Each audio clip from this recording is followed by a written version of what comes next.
നമ്മുടെ ഗബ്രി ചേട്ടന് വയ്യ എന്ന് പറഞ്ഞുകൊണ്ട് ഗബ്രി ചേട്ടൻ അല്പം കൂടി ഭക്ഷണം കൂടുതൽ എനിക്ക് വേണമെന്ന് കിച്ചൺ ടീമിനോട് പറയുന്നുണ്ടായിരുന്നു. അങ്ങനെ അവിടെ വെച്ചിട്ട് അൻസിബ ചേച്ചി പറഞ്ഞു, അങ്ങനെ തരാൻ വേണ്ടി പറ്റില്ല, നിങ്ങൾക്ക് തരാൻ വേണ്ടി പറ്റില്ലെന്ന് പറഞ്ഞില്ല, പകരം ഈ ഒരു ജയിലിലുള്ള ദേഷ്യം ഇവിടെ വന്ന് കാണിക്കേണ്ട എന്നൊക്കെ പറഞ്ഞിട്ട് അൻസിബ ചേച്ചി കാര്യങ്ങൾ പറയായിരുന്നു. അങ്ങനെ ഇവർ രണ്ടുപേരും സംസാരിക്കുന്നിടയിൽ നമ്മുടെ അഭിഷേക് ജയദീപ് ചേട്ടൻ, ശ്രീകുമാർ ചേട്ടനല്ല, അഭിഷേക് ജയദീപ് ചേട്ടൻ പറഞ്ഞ ഒരു കാര്യമുണ്ട്. ജാസ്മിൻ്റെ സാരിത്തുമ്പിൽ നടന്നു എന്ന് പറയുന്നുണ്ട്.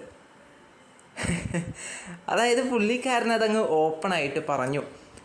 അപ്പം ആ ഒരു സ്റ്റേറ്റ്മെൻറ്റ് നമ്മുടെ ഏഷ്യാനെറ്റും അത് തന്നെയാണ് ഫോക്കസ് ചെയ്തുകൊണ്ടിരിക്കുന്നത്.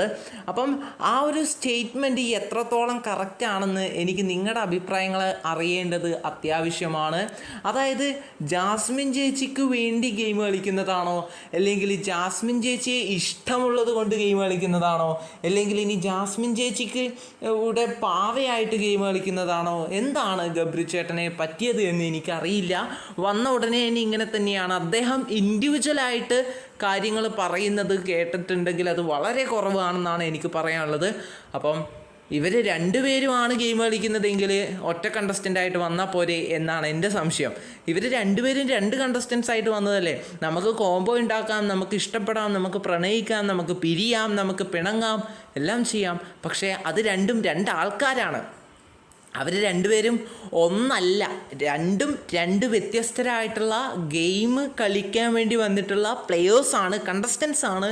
അപ്പോൾ ഇവർ രണ്ടുപേരും വേറെ വേറെയാണ്. അവർക്ക് വേണമെങ്കിൽ കോംബോ ഉണ്ടാക്കാം, അവർക്ക് വേണമെങ്കിൽ പ്രണയിക്കാം. പക്ഷേ അവരുടെ കോൺട്രിബ്യൂഷൻ ആ ഒരു ബിഗ് ബോസ് ഹൗസിൽ കൊണ്ടുവരണ്ടേ? ആ ഒരു കണ്ടസ്റ്റൻറ്റിൻ്റെ ഇൻഡിവിജ്വലായിട്ടുള്ള ഒരു കോൺട്രിബ്യൂഷൻ ബിഗ് ബോസ് ഹൗസിൽ കൊണ്ടുവരണ്ടേ? അതിന് ജാസ്മിൻ ചേച്ചിക്കും ഗബ്രി ചേട്ടനും സാധിക്കുന്നുണ്ടോ എന്ന് ചോദിച്ചാൽ അതിലെനിക്ക് നിരാശ മാത്രമാണ്.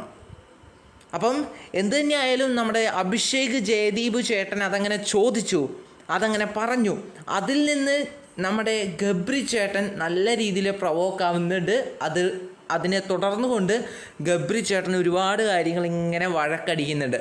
അപ്പോൾ എന്തു തന്നെയായാലും എപ്പിസോഡ് കൂടി നിങ്ങൾ കാണുക. അതിൽ നിന്നും ലൈവ് എല്ലാവരും കണ്ടിട്ടുണ്ടാകുമെന്ന് വിശ്വസിക്കുന്നു. എപ്പിസോഡ് കൂടി കാണുക, നമുക്ക് കണ്ടു തന്നെ അറിയാം ആരുടെ ഭാഗത്താണ് തെറ്റ് എന്ന്. അപ്പോൾ എന്തു തന്നെയായാലും നമ്മുടെ ജാസ്മിൻ ചേച്ചിയും ഗബ്രി ചേട്ടനും ഇൻഡിവിജ്വലായിട്ട് കളിച്ചാൽ ഇതിലും കിടിലമായിട്ട് കളിക്കാം. പക്ഷേ അവർ അതിന് ശ്രമിക്കുന്നില്ല. ഇവർ രണ്ടുപേരും ഒരുപോലെ ഒറ്റക്കെട്ടായി നിൽക്കാം, അതൊക്കെ നല്ലതാണ്. പക്ഷേ രണ്ടുപേരും ഗെയിം കളിക്കാത്ത ഒരവസ്ഥയാണ് ഇപ്പം പോയിക്കൊണ്ടിരിക്കുന്നത്. നമുക്ക് കണ്ടു തന്നെ അറിയാം.